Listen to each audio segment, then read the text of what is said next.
After a season with far more ups than downs, the last glimmer of hope that Chicago Bulls fans collectively shared was, can we get into the lottery? Can we win and get a top 4 pick and hold on to our pick? Well, the answer to that was hell no. We're going to talk about why that is, what all went into the Bulls, and reframing that Nikola Vucevic trade. We're also going to look at some free agents that the Bulls should stay away from in free agency. We're going to all that and more right after this.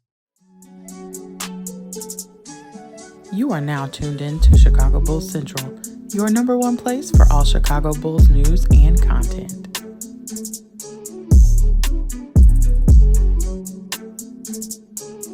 All right, Bulls fans, welcome to another episode of Chicago Bulls Central, your number one spot for everything Chicago Bulls related. If you want to follow me, you can do so right off the top at CEO Haize. That's CEO Haize on every social media platform that we are on. If you want to follow the podcast, you can also do so at Bulls Central Pod on every social media platform. But let's get into the content today. The Chicago Bulls did not get into the lottery. It just is. We did not hold on to our own pick. Our pick will convey to the Orlando Magic. The Bulls did not move up, move down. It stayed at number 11. And, that's unfortunate, right? The lottery getting into that top 4 area would have given the Bulls just so much, additional talent, a little bit extra hope after a tough season and a season in which the Bulls are going to have difficulty adding to the roster. But with that being said, there are a couple of things that really went into this. And me and Pat had an interview over with Mark K from CHGO Bulls, and he made a great point, and one that I hadn't necessarily thought about it this way. When the Bulls made the move for Nikola Vucevic that ended up giving up this pick and the pick two drafts ago that both turned into lottery picks, a number 8 and a number 11 pick, as well as Wendell Carter for Nikola Vucevic is basically what we got out of that. And when you look at the fact that the picks were made even worse by the sense that the Bulls did not do anything in free agency or the draft to improve the team enough, right? When you look at the initial first trade that we gave up for Nikola Vucevic, the first draft pick that ended up becoming Franz Wagner, the Bulls were on a path to make the playoffs that year. Zach LaVine ends up going down with COVID. He misses the last 15 games. The Bulls don't make the playoffs. The Magic get a lottery pick out of that.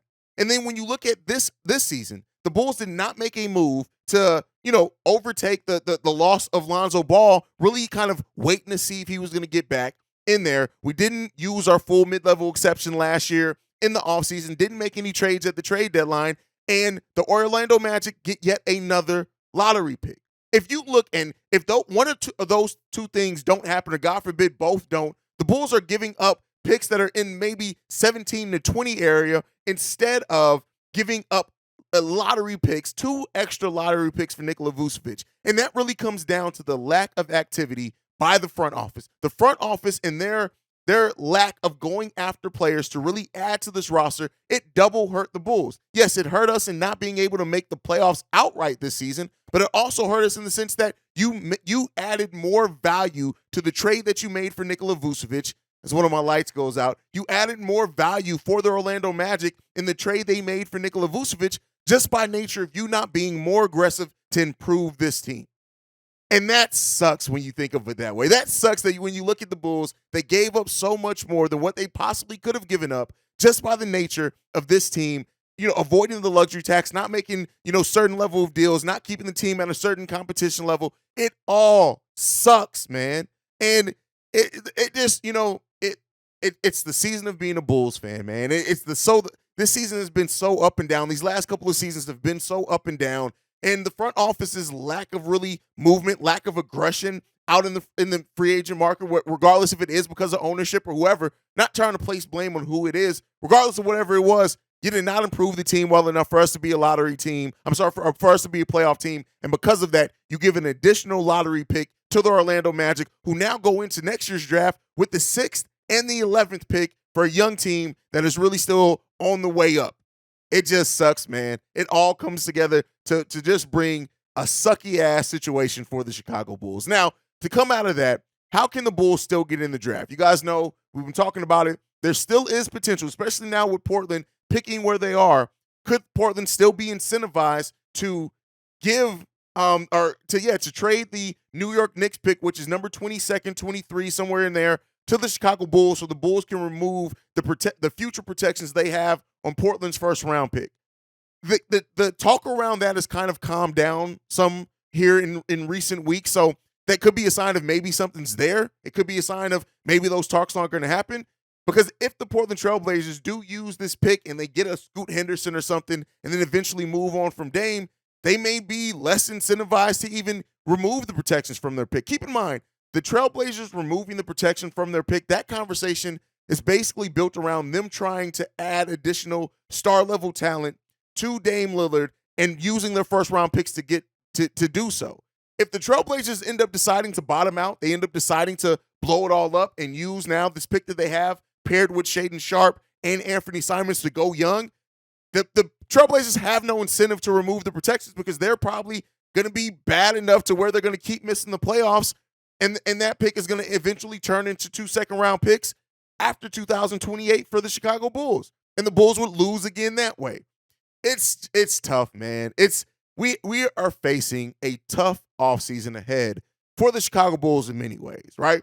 And so, the conversation now shifts to the Chicago Bulls from can they get lucky in the draft? We did not. To now you still have to improve this team. You still have to do enough work on this roster to improve this team, at least theoretically on paper you do. I've said before, I would not be surprised if the likely outcome is that the Bulls just run it back, and God forbid if they do suck again next season, they do have their own first-round pick in 2024 outright, but that would mean that we are in for another long season as Chicago Bulls fans. Now, some benefits could come out of that. They could put Kobe, Dalen, and Patrick Williams in higher positions in the pecking order, and we can see their development. It may not come via wins, but then we can have a better look at and try to gauge our young players on the team. But that is going to be tough. That is going to be a hard sell for Bulls fans. And so when you look at that, what the Bulls decide to do this offseason, the direction that they decide to go is going to really dictate the level of play that we get next season. And I don't think that the Bulls are ever going to, as far as completely retool in the sense that we're just terrible for 2 or 3 years. But I do think that allowing your young players to have a higher order in the higher order in the hierarchy of just shots and things like that and prioritization on the roster, you could get worse. You could get better. You never know. Somebody could make a leap that could make you get better. But more than likely, you're probably looking at a team that is not going to be in as many games as what they were even last season. And then next year's shaping up to be a pretty deep draft as well. You can take advantage of that. I don't know. But if this team is doing exactly what AK told us and that they are trying to change their shot profile, they are not looking to go full rebuild, to reboot this roster, to do it in a way that it means that you are still trying to add enough talent to this team. It may mean doing that via the trade market, via moving some of these contracts that are on your team to try to change up that shot profile, to change up the makeup of the team, to change up the offense a little bit, right? And the prospect of doing that really just sits that and really brings home the fact that this roster was never really constructed in a way that made sense. Yes, we had glimpses of looking when we had Lonzo Ball. We had glimpses when we had Pat Bev. But really, when you look at it, and I've said this before many times, many of the Chicago Bulls' issues at the second half of last season and for the majority of this season were still rearing their heads, even when the Bulls were winning 9 games in a row last season when Lonzo Ball was out there. It became more magnified as you went through the season and other teams adjusted to what the Chicago Bulls had, and the Chicago Bulls and the coaching staff made no adjustments themselves. That's what got the Bulls where they are. And again, ownership not really doing much. AK and Eversley have to get to work this offseason. One way or another, you have to get to work and pick a direction and a lane in which you're going to go. The Bulls tried to live in 2 worlds. They tried to have this young roster with these players that they were selling us on their future while bringing in over 30-year-old players and veterans to try to compete now, and it did not work. You didn't make the correct deals. You made deals that ended up hurting us more in the long term, whether I understood it at the time or not. The result of those deals were it hurt the Bulls more in the long term than it helped in the short term. And because of that, you now got to eat it, and you got to figure it out. Now, we know AK just got a contract extension, as did the coaching staff, as did most of the execs in the front office. We're keeping this leadership group of the Chicago Bulls for quite a while. And in a time where the confidence in that ownership group, in that front office is weaning. It's not starting to. It may be in the complete toilet at this point. You got to figure out something. And no one, I think, expects you to make magic, but do something that's sensible. Pick a direction. Bulls fans can settle, not really settle, but can come to terms with picking a direction and your what you say to us matching that direction that we see on the court. The biggest issue over the last year and a half, is that you've been selling us a dream that has not been represented in what we've seen on the court from this team. What we've seen in the moves that you made from this team, not being represented in the way that we've gone about our deals for this team. So as long as we have that issue and that sits around, it's always going to be this discontent and this fight back from the fan base, because you are selling us a dream. You are trying to gaslight us in a way that Bulls fans just aren't taking anymore, right? Yeah, we're still going to show up to games because we love the team. All the people who say, like, don't go to games, do that. It's not going to happen, not with this fan base. But at the end of the day, let your words match your actions. And if you're going to sell us on still trying to compete and you think we're not that far away, then go and make moves that are going to get us closer to that vision. If you reevaluate and see, hey, no, we're actually further off than what we think, or even if you say, we can make moves to compete now, but does that hurt us more in the long run? Then pick that path. Decide to do what you're going to do. Just pick a path, A.K. Eversley. Just pick a path. But it does seem like at some point soon, whether it's this offseason or next, a reboot is coming for the Chicago Bulls. And that reboot is still probably going to end up with Zach LaVine on the roster. It may end up still with one of DeMar or Nikola Vucevic on the roster. It may do that. It may end up with two or all three of them gone. It may still end up being that. But at the end of the day, what comes down to it is that you have to pick that path.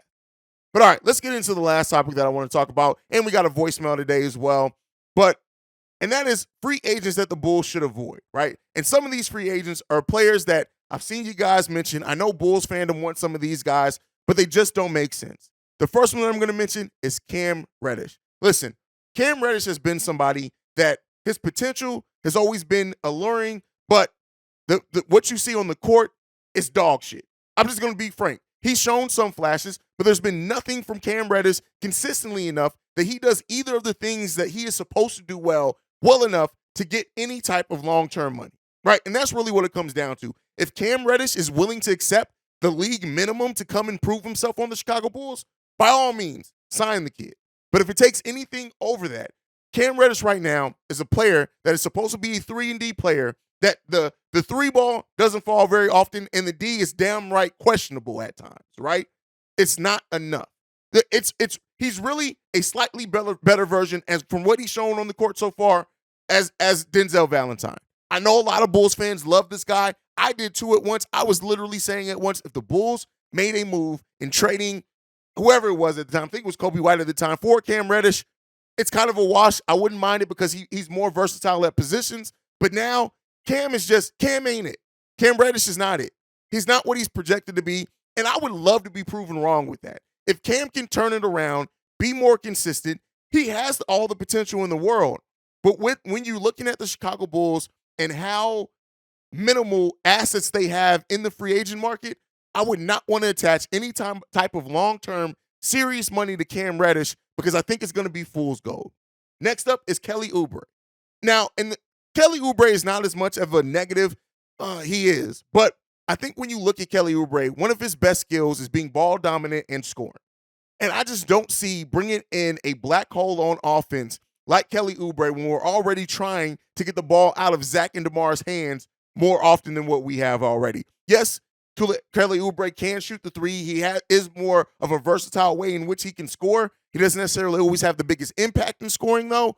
But Kelly Oubre, stay far away from Kelly Oubre. With the assets that we have, with what he's expected to want for contract-wise, no, you can keep Kelly Oubre up off my team. And then lastly, the last player I want to talk about is somebody we already talked about, and that's Dillon Brooks.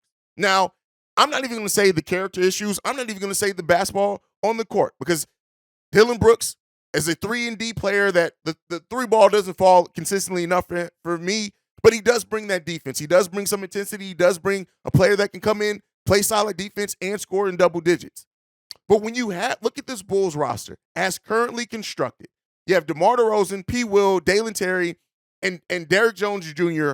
all kind of taking up those areas of minutes around the spots that Dillon Brooks would play in. And that is why I cannot see the Chicago Bulls signing Dillon Brooks. It's just because of that.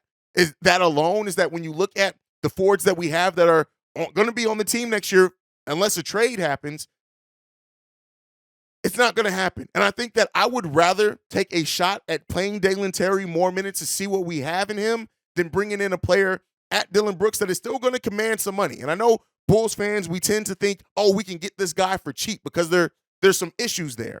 Dillon Brooks is probably going to be looking to get paid as much as possible. And I just don't know if that's the best spending of the Bulls' assets, considering we do have those 4 players operating those 2 positions that Dillon Brooks is probably going to play best at. And our biggest glaring issue is point guard and then maybe center if Nikola Vucevic does leave. That's kind of my thoughts on there. Just some players I would like to see the Bulls avoid if they can. But let's go ahead and get into the last thing for today. We did get a voicemail in. This one's from JT. Hey, what's up, Haize? This is JT. So I was thinking about something, right? So obviously you got the NBA draft lottery coming up. And I was thinking, I highly doubt that the Bulls will get a top 4 pick. I could be wrong, but question. Because we in need of a point guard, right? And we missing Lonzo's game, like Lonzo at his peak. We missing his game like really, really badly, right? And we need a point guard. If it's possible, what do you think about the Bulls drafting the point guard out of Indiana, Jalen Hood? I watched some of his tape, and to be honest, some of his game, at least to me, it kind of mirrors Lonzo a little bit. Like with the throw-ahead pass, with the vision, and he could shoot a little bit.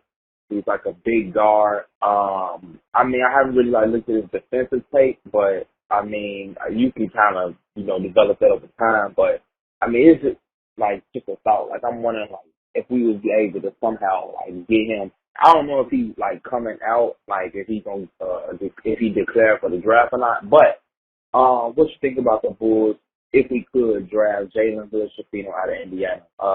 Let me know what you think, Haize. All right, JT, for Jalen Hood, here's what I'll say. The Bulls can't get him. We don't have a draft pick.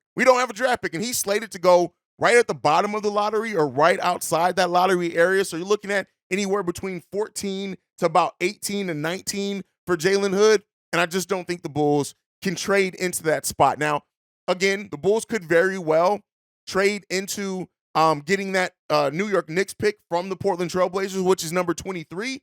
If he was to fall there, absolutely take him. But I just don't see him falling in that area. But definitely a good prospect. And I understand why you brought him up. It's just that if the Bulls had kept their own pick at 11, right, even if we had kept that, maybe you look at a player like that. But unfortunately, the Bulls just don't have the pick. But that is it. That's my time for today. Thank you so much for tuning in to another episode of Chicago Bulls Central. Make sure you're following the show at Bulls Central Pod on every social media platform. You can also send us any feedback, questions, comments, concerns. bullcentralpod@gmail.com. Lastly, if you want to leave a text message or voicemail, the number to do so, 773-270-2799. We are the number one spot for everything Chicago Bulls related because of you guys. And like I like to end every episode on, go Bulls. Love you guys. See red if you can, y'all. Peace. This has been a presentation of the Break Media.